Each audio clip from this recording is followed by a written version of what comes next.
made it bizarre, just to sprinkle this in there, what made it bizarre is we were born 2 days, 2 months, and 2 years apart. Yeah, 222, which is the number for a twin flame. So his purpose, like after I sat back, when I got out of it, his sole purpose was to help me to recognize what things I haven't grown from and what things I haven't healed from too. Name a couple of those things. One, the abandonment.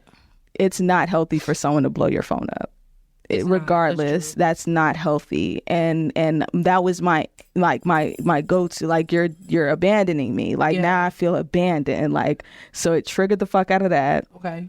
To jealousy. Like it's normal to have a healthy amount of jealousy, but I was jealous. Like when I found out about it, I was jealous. Like, so why the fuck you ain't tell me the full spectrum of what the fuck this was? And it was not like Shorty wasn't bad. She was bad as hell. And if he played his cards right, keep it in the vein. If he played his cards right, bro, he could have had both of us. She could have been my girlfriend. I'm just playing. No, I'm just playing. Hey everybody, it's your girl DJ with Plan for Keeps Dating App and Podcast. And today I have a special guest, She Pharoah, aka the Grand Doodle. She is a multidisciplinary artist and poet here for Dating Chronicles, where you give a funny, crazy, or lesson learned dating story. But before we dive into all of that, I'd like to get to know all of my guests. I would love to know more about your artistry and aka Grand Doodle. Because I know when we first were messaging, hey Doodle, like, okay, I need to know the story about this and that. Oh my goodness. I call everybody a noodle because we're all just noodles in a bowl of ramen. You know what I mean? Some of us are saucier than others. You know what I mean? But we're noodles nonetheless. We're coexisting nonetheless. We all contribute to the bowl of pho, the bowl of ramen, in one way or another.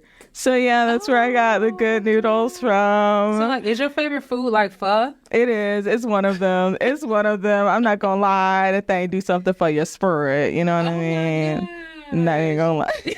I'm a pasta kid. No kizzy. Gotcha. Okay, so that's where the name came from. Yeah, that's where the name came from. I like that. Thank you. Could tell you're an artist. Okay.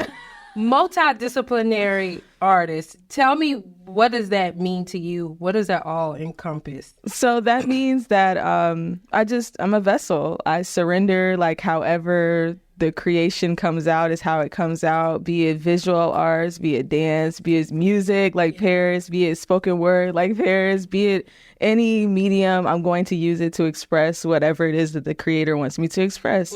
So yeah. Got you. That is dope. All right, tell me how you got started. Oh, shucks. It's like kind of a long story, but not really.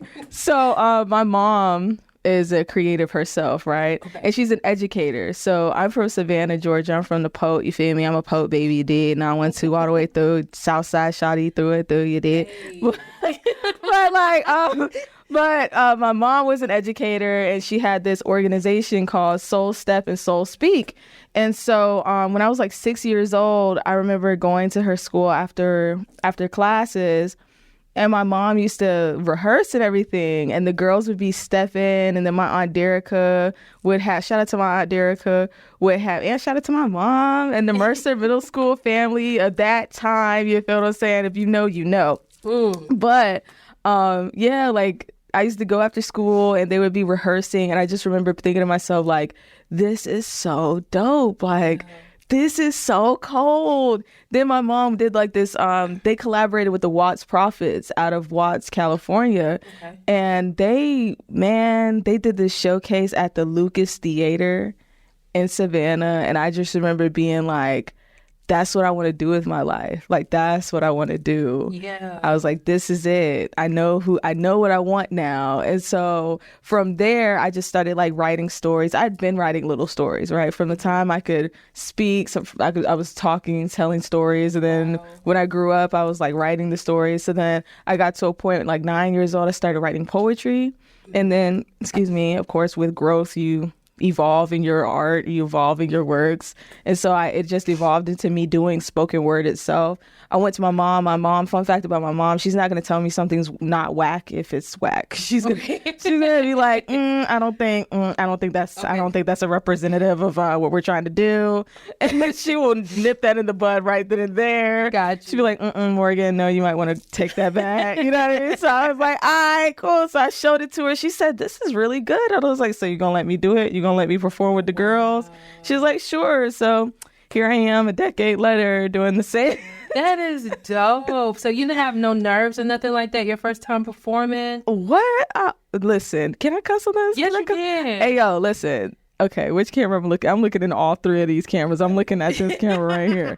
Every time I'm about to perform, I feel like I'm about to shit a brick. Still to this day? To this day. Whoa. Like, boy, I start sweating, heart start racing, I start self-regulating, like, all right, I'm about to do this. I feel you on that. For real. Talking about that, one of my good friends, B-Rock, shout out to B-Rock. I'm a part of this collective called Village Inspired Poets. When I was talking to B-Rock was like, when you get nervous like that, that's just God's way of telling you about to fuck it up. And I was like, you know what? That's cool. Good. That's good. Keep that positive energy going. Have you ever had like a bad performance or bombed like at all? Hell yeah. How the hell you get through that? Hey, yo, like, I don't know how I got through it. Let me tell you something. I was like, this is when I was first starting. Like, and when you're first starting, you do a lot of shit that makes you cringe. Right. You do a lot of stuff that makes you cringe. And you're just like, oh my God, I did that. Did I do that for real? That particular time, I did. Yo, okay, just for those of you who have never done spoken word before, if you go to an open mic, I repeat, do not do 3 poems. Oh. Do not. That is a feature set. You just did a feature for free. Do not take your ass up there and do 3 poems. You go in, you do the one, you get the fuck on. Now, if you're feeling real generous and real froggy, then you do 2, okay? Yeah. But you even pushing it with the 2, you really want to respect, and that's to respect the platform, that's to respect every other artist that's coming up behind you's time, and that's just to be respectful to yourself because you want to make sure that people aren't feeling like they're getting too much out of you at too soon. You know what I mean? Absolutely. So you want to don't do what I did, guys. Please don't. Because I wanted to cry. Oh my God. I was like, oh shit. But I was like, you know what? I'm not gonna quit because this nigga cut the lights on me. Like, I'm gonna keep going. Yo, the DJ started playing. He cut the lights on my ass. It's a dark black box theater, and I was like, how do you not quit after that, man? You good though? Like listening to Pair Us. I'm gonna keep bringing that up. Like I love the song, and I love the poem within the song.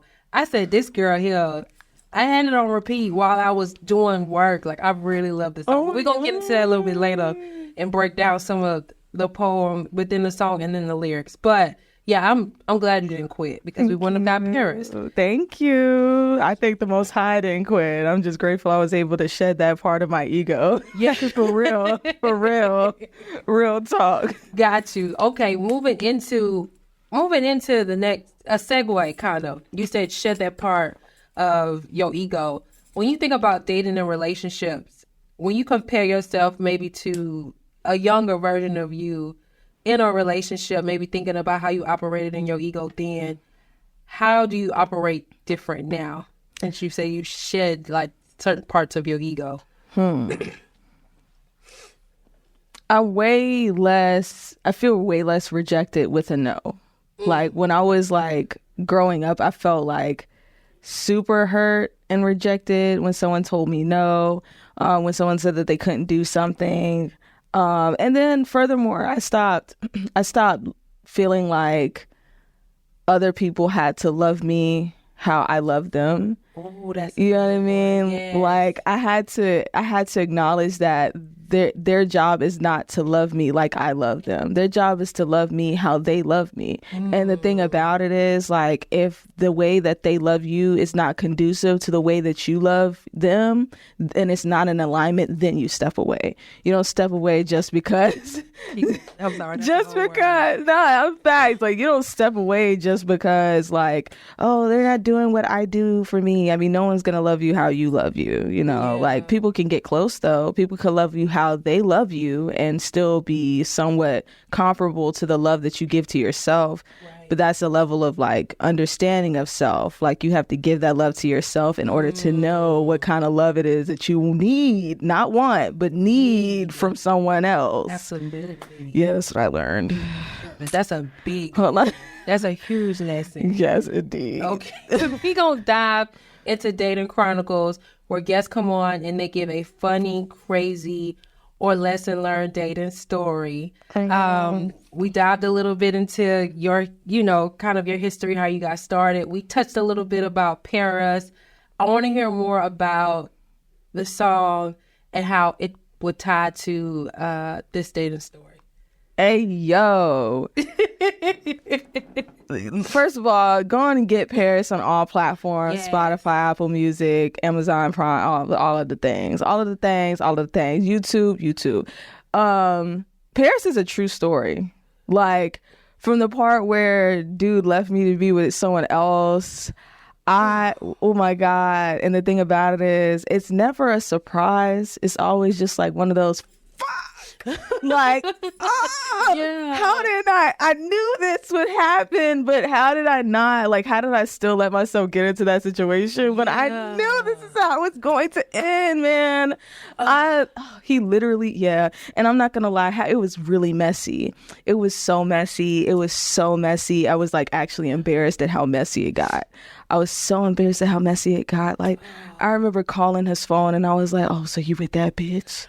Oh, so you with that bitch? I was like, oh, so you got that bitch dog too, nigga? You got that bitch dog too? Oh my God. I was like, she did all of this and you gonna leave me and be with... But then I realized, like, you don't even know what you're doing. Right. Like, she don't know what you're doing. None of us are really aware of what's going on in this situation. We're all young as hell.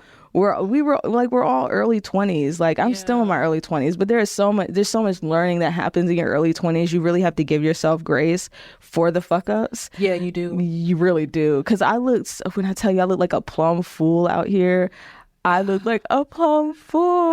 Let's peel back a little bit. So you say you like a plum fool. How long were you dating this person? It's gonna get worse, y'all. This is where the grace comes in. 2 weeks. 2 weeks? 2 weeks. Well, you only was in it for 2 weeks. That's not too bad. I mean, if a nigga leave you after 2 weeks, it's kind of like... that's your ego talking. That's your ego talking. That is. You gotta be That's true. You gotta be thankful that messy man left you after 2 weeks. That's true. He could drug you for 2 months, 2 years. Facts. 12 Facts. I could have not had the fortitude to be like, nigga, stay away from me after he did it the first time. This is facts. Facts. Were Thank y'all you for holding me accountable. Were y'all friends before this? Yeah, like for like a split second. Like, it wasn't really like a long friendship before then. How long was it? A few, like, months. You lost a friend. Yeah, he was cool. He was cool. He was more fine than anything. I ain't gonna lie. I'm gonna be real. The lust got me. The boy was fine. Okay. And then I am attracted to bars too. Yeah. So he was fine and talented. I was like, that's what I'm about to say. So you met him through your artistry. Yes. Oh, wow. Which made it even worse, because when you're like, and that's why I'm so private now with dating. I don't bring anybody on the scene until I know that you're going to be somebody that, if somebody asks me about you, I'm not going to be embarrassed a couple months down the line. I'm not going to be like, damn, like, I miss this individual. You know what I mean? Yeah. Because of how that situation went. But yeah, I learned a lot from it. Like, how it happened was, we were cool. I had met him. He was supposed to be like a painter at my show. Okay. So, and the funny thing is I didn't even look at him. So when I first met him, I didn't even see his face. So I didn't even know what he looked like until the next time I came to that same event and I saw his face and I was like, is that him? I was like, yo. He was like, yo. I was like, bro, you kind of fine. He was like, I was thinking the same thing about you. Ooh. And I was like, hey, yo, you gotta chill, because I'll lick your face right now. But I was so for real, man. And then, then it just kind of like unfolded and yeah, like it was beautiful. Like for the time that it lasted, it was really beautiful. So did y'all form a friendship off of Lust, or did y'all form a friendship off of your artistry? Like, did y'all talk about like maybe lyrics? Did y'all share stuff together? Yeah. Talk a little bit about that. We freestyled. Like we would be sitting in the room painting, and we would just be freestyling. I would put on a beat from YouTube, and we'd just be in that bitch just going. And we just go back and forth, go back and forth, go back and forth. He loved the music that I loved. You know what I mean? Like we were both like old heads, like oldies heads. So we would just be listening to the music that we love. We would be riding in his truck, you know what I mean, with the window. It was like, yo, that would have messed me up. You hear me? Like, you talking about a few months to weeks. I would have felt like we bonded off of that and would have been stuck for a long We really did. And I was stuck for a long time. Like it took me like a year and a half to start back dating after that situation. Yeah. One, because I was embarrassed with how I conducted myself with the sister, like how that whole situation went. I was like, damn, she didn't deserve for me to want to beat her ass. I wanted to beat her ass. But I wanted to beat her ass. We're going to keep going because we got to hear this. Yo!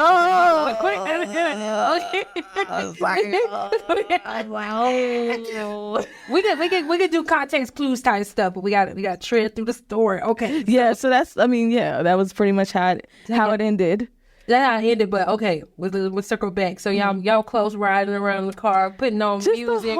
Ralph, that sounds we would like be some cooking. movie type shit. We'd be, man. It's always some movie type shit, man. And then it just like just explodes. Literally just explodes in your face. Okay, how did the transition from movie type shit to it? What were like the glaring red flags, or even like the small red flags that started up and then maybe it built over time? The small red flag was when I got a DM. You know, when a sister come to you as a woman, and you go to the nigga, you like, hey yo, what is this? And then they be like, they explain it in their words, and then you be like, fuck, here we are. And then Shorty showed up to his crib when I was there. Oh. And he was like, she was throwing rocks at the window. And I was humbugging, because I'm like, what the fuck is going on? You feel me? Like, yeah. I don't know what is, I don't know anything at this point. I just know what he said to me. So when I came out, I'm like, so you his ex, and you doing the most. But then it turns out like how it happened is he left her to be with me, and then left me to be back with her. So it was just a big pot of just like fuckery. Wow. And the thing about it is, like, there was no lead up to it ending. It was literally just like, we were good. We were watching SpongeBob. And then that night he's like, I'm about to head to my crib, whatever. I'm like, okay, well, I'm going to miss you. The next day, he's not answering the phone for me at all.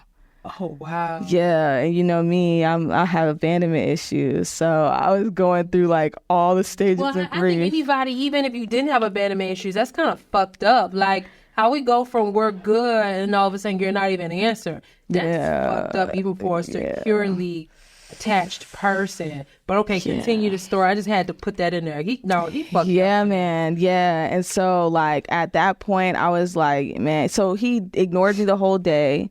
He finally answers me that evening, and he was like coming at me like I was tripping for blowing his phone up, like I was tripping for feeling how I was feeling.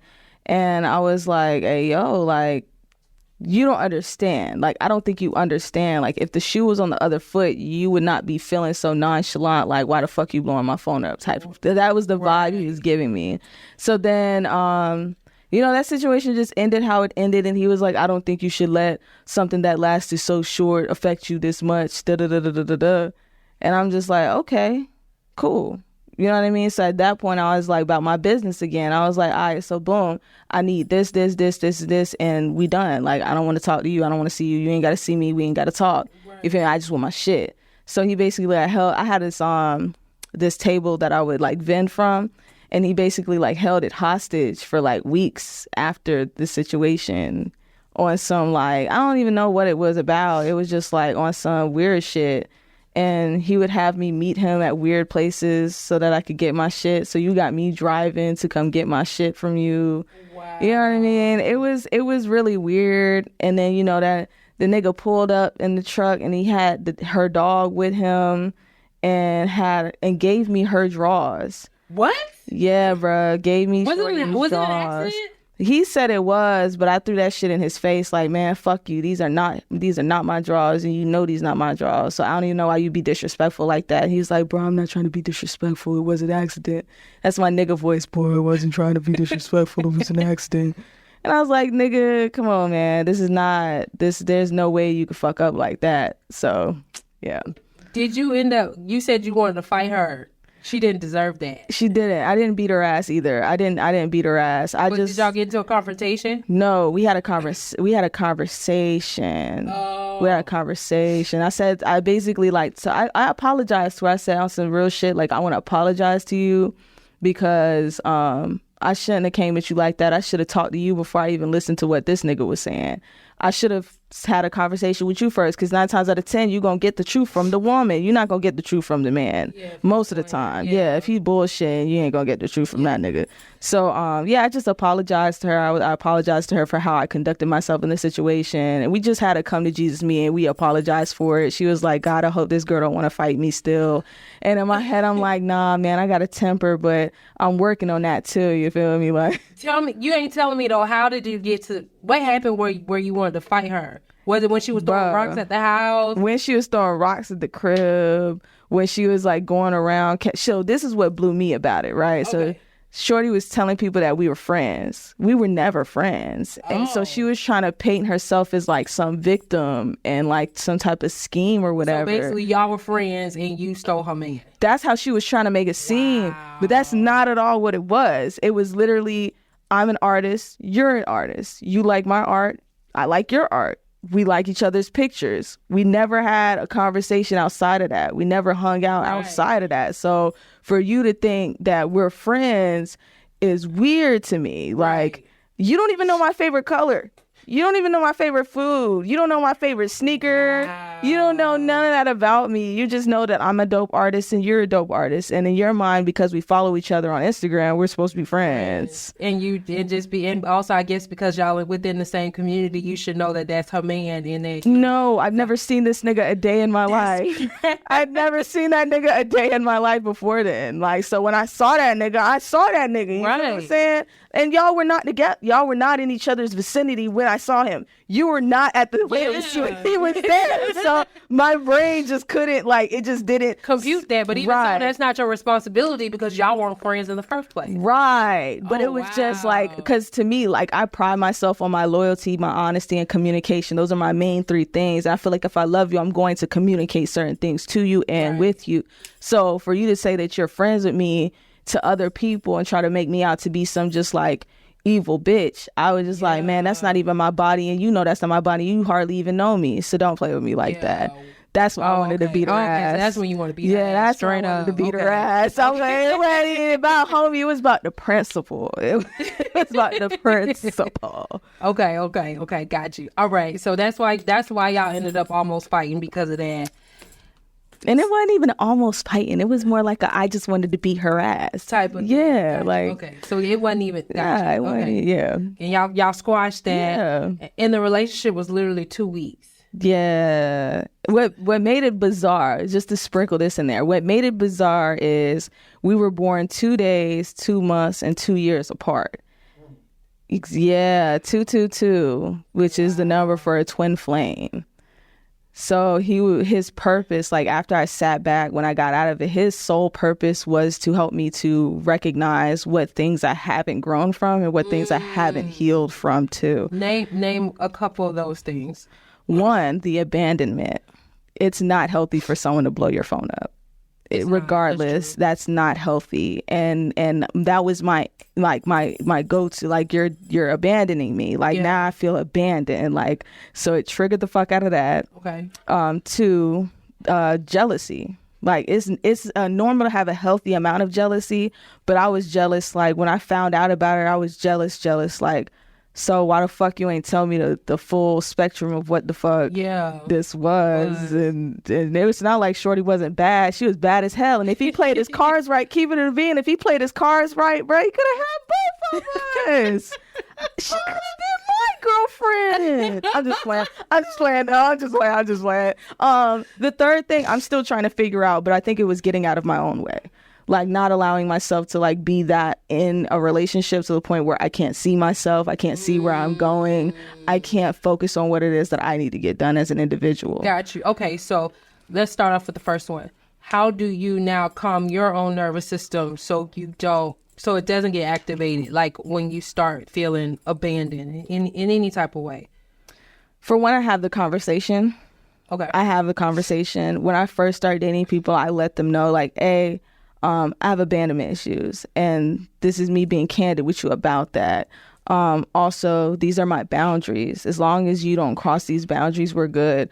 But and some people might argue it's unhealthy, but for me, it's worked. If I sense something, I'm getting the fuck on. Like I'm not about to sit there. Okay. I'm not about to stick around when you're showing me who you are and showing me that you're not going to be consistent. Let me ask you this though. What are your boundaries? Oh, man. Are they super high? No, they're really not. They're very basic. Like, keep it a being with me. Don't lie to me. Yeah, Don't lie to me. Basic. Like, I'm an empath. I sense it on you. I smell it on you. Are you a Cancer? No, I'm a Scorpio. I just knew it was water. Keep going. Scorpio. I sense water. Go ahead. Yes, God. Don't lie to me. Really that's really the main thing. Don't lie to me. Communicate with me. Like if you have a problem with something, say that you have a problem. Don't act out because you have a problem. Okay. We're adults. Say it to me. Like be direct.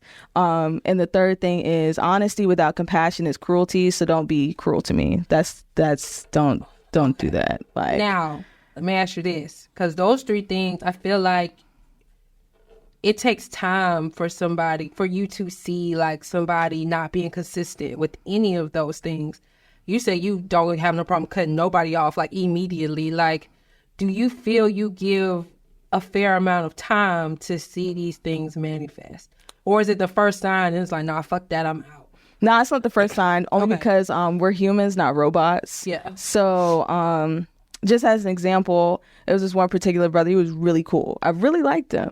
However, you say, let's link at this time, and then I have to hit you up to confirm that we're still linking. Not going to do that. I'm sorry. You have 2 times to try me like that. I'm giving you 2 times to be fair. Yeah. You have 2 times to try me like that. And then that's the last time we're going to talk. That's the last time we're going to interact. Like, yeah, if I see you in passing, I'm going to be respectful. I'm going to speak to you because I know you, you know me.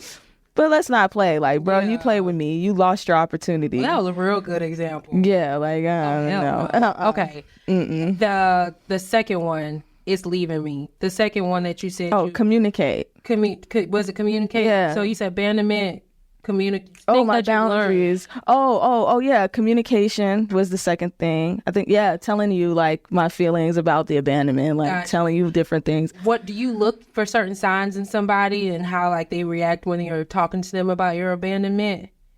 I don't look for certain signs. I could just tell when it's something that someone can't handle and I act accordingly. Certain signs that you can't. Now, are you still the type to blow a person up? I know you just said that that's not healthy, but... Nah, not anymore. Like, that really taught me, like, I'm not going to blow your phone up. Gotcha. I'm not going to call you back to back to back. I'm not going to triple text you. I'm not going to do any of that. I'm not. Got you. Yeah. I'm not. Now, going back to the things that you said that relationship revealed about yourself, you said your abandonment issues was one. You named 3. What was the second one? I can't remember. It left me. It was spirit. It was my abandonment issues for sure. My inconsistencies with myself. So like there are things that I have to get done that I didn't get done. How do you work on how now when you're dealing with people, how do you make sure you don't get enmeshed in their stuff or within the relationship where you don't get things done? So what boundaries have you set up? If I have a show, just as an example, if I have a show and I have to be at this show at a certain time and we're supposed to link up, we're going to link up that morning or we're going to link up at that show, or we're going to link up after the show or the next day. But I'm not going to plan it in such a way or allow my day or my life to be planned around your schedule. We're going to plan this shit together around our schedules. So unless you want to come and support me that day at that show, or unless you're able to link up with me that morning or link up later after that show, then we're going to wait. We're going to find a day that works better for both of us. So it's just like not compromising on that. Got you. Okay. I want to go into when did you write Paris? Oh, man. So Paris was like a process. Paris is a freestyle, ironically. Yeah, Paris was a freestyle. The song's about 7 minutes. Yes. Yeah. Paris was a freestyle. The thing about Paris is Paris itself was written about 3 different individuals, right? So 3 is my number. Yeah. 3 is my number. The first one that I wrote it about was the guy that I fucked up with. Okay. Second one was my karma with the guy that I fucked up with. Third dude was a brother that just wasn't ready for me. And it taught me to like have that intimacy with myself. And all 3 of them, I bullshit you not, all 3 of them were like movies. Like all 3 of them were like movies, man. Like for real, all 3 of them were like movies. And so it literally was just like, I was sitting in my room and I was listening to this beat and I was like, I like this shit. And I just started freestyling. And I had another phone at the time, so I took the other phone and I sat it down and I just was freestyling for like, probably I had that shit on repeat for like 30 minutes or so. Are you comfortable giving like maybe a line or 2 out of the poem? Like, yeah. Like, well, whatever you want to give, like. As of right now, I think the one that really like comes to mind is perhaps the love I possess was far too supreme for the likings of Vikings such as yourself, who make conquests out of unsuspecting empresses, willing and in the same breath unwilling participants to a man whose charm precedes him. His wit, knees and inhibitions weakened as if he were wine, minds robbed of all sense, all with the flash of 32 pearls. He strings us along as pearls adorning his neck. We are mere necklaces to him. Y'all gotta check that song out. The poem was fire. So I think I listened to it like 2 or 3 times. Oh, it was good because the song is long. I was like, oh, it was good. I understand. I understand. It was good. No, it was good though. Every minute of it was good. Thank you so much. Thank you. Okay, so we're gonna dive into these questions. Oh my God. Before I do, I want to ask. Now I have one more question before I dive into these questions. So you said that your first relationship was, it sounded like you didn't do right in the first relationship, and then you said karma for the second relationship. What lessons do you think you learned from between the first and the second? Oh, men are just as tender as women are. Like, we're way more alike than we are different. So we have to be tender with one another. I don't know what's going on with this whole don't be squishy for your nigga movement, but be squishy for your nigga, please. Like, rub his hands, rub his feet, rub his back. Love that man. How you want to be loved. You know what? I love that. Okay, we're going to dive into these questions. Do you have a type? If so, is this type good for you? Oh, shit. Oh my God, I'm on the spot. Oh, Lord. Oh, man. Oh, goodness. What was the question? Do I have a type? Do you have a type, darling? And is that type good for you? I do have a type. What's that? Oh my God. Tall, dark, handsome. Goals that he could keep in or take out. Ooh, I love a beautiful smile. Baby, let me see your grill. Just the whole shebang. I love a smart brother. Yeah. Real smart. He has to be smart. He can't ask me shit like, what does that mean when I say something like inconspicuous? You know what I mean? Like, he can't be looking at me crazy when I say incognito. Like, you know, oh, like when you watch your porn? No, sir, that's not what I mean. Like, no, that's not what I mean, sir. Got it. You got it. Because he knows that's what he do when he watching porn. Facts. Okay. Yeah. And it's good. It's good for me sometimes, but sometimes it's not always good for me. But that's where discernment comes in. That's where I'm working on. So, yeah. Gotcha. Okay. What are your thoughts on hookup culture? Oh, I hate it.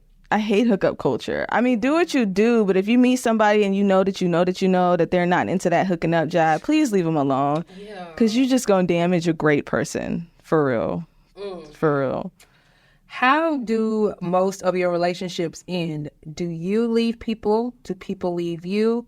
Is it mutual upon communication, or do you both just fizzle out? Or do you stay?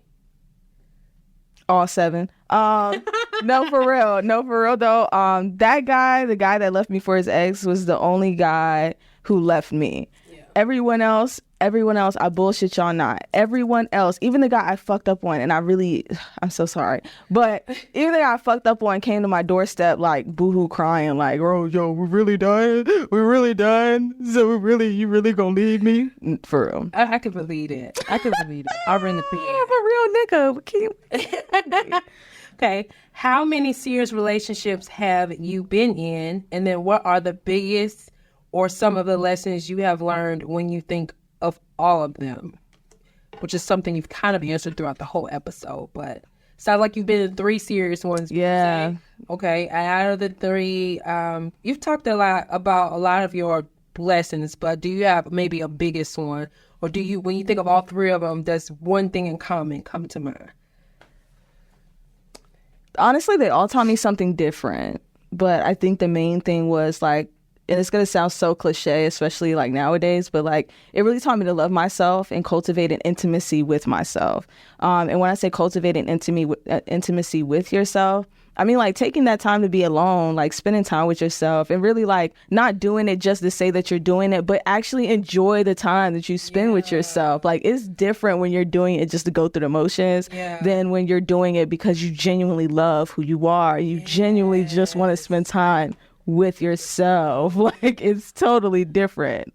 It's so, you say you're in your early 20s. Yeah. It's so beautiful to hear ladies in their early 20s talk like this. Like, I don't think I got to like the point you're speaking of until like my late 20s. And I still was like deep in the trenches of wanting to prove myself to a man and tying myself to a man. And so kudos to you, okay? Thank you. I didn't have to let you know that. Kudos to you. Like, I'm just seeing more and more of that, and I love that. Okay, what projects you got going on right now? So if you want to see more of me, you can catch me at Potions and Poets, which is March 10th. I have a lot of groovy stuff in the works. I'm one of those people, I don't ever like talk about it until it's out there, until I like put it out there. Reason being is because I'm real top secret, hushity hush. When you see it, you gonna know. So definitely tap in with me. Follow me at she.pharoah, she.pharoah. You can also get in contact with me on my website, shepharoah.com. There is a bookings tab there, so you can book me. But the major things that I have coming up are the show with the show Potions and Poets on March 10th at 7 p.m. Bring your ass. Yeah. A whole lot of good noodle, grand doodle shit. You dig what I'm saying? And then, of course, I host this space open mic with my good brother Nat KP, Nathaniel, Haitian brother. You dig what I'm saying? Whole lot of gang shit in Kennesaw. Definitely tap in. I do that every 4th Friday of the month. So yeah, like those are the consistent things that I have going on. I'm always doing something, always somewhere, always spreading love and light somewhere. So yeah, just tap in with me. Follow me, like I said, on Instagram. And yeah, Noodles, you can book me. Yes. Thank you so much for making time to come on the show. Thank you. Oh my God. I want to thank all of the listeners for tuning in and listening. Don't forget to download the dating app Plan for Keeps. And until next time.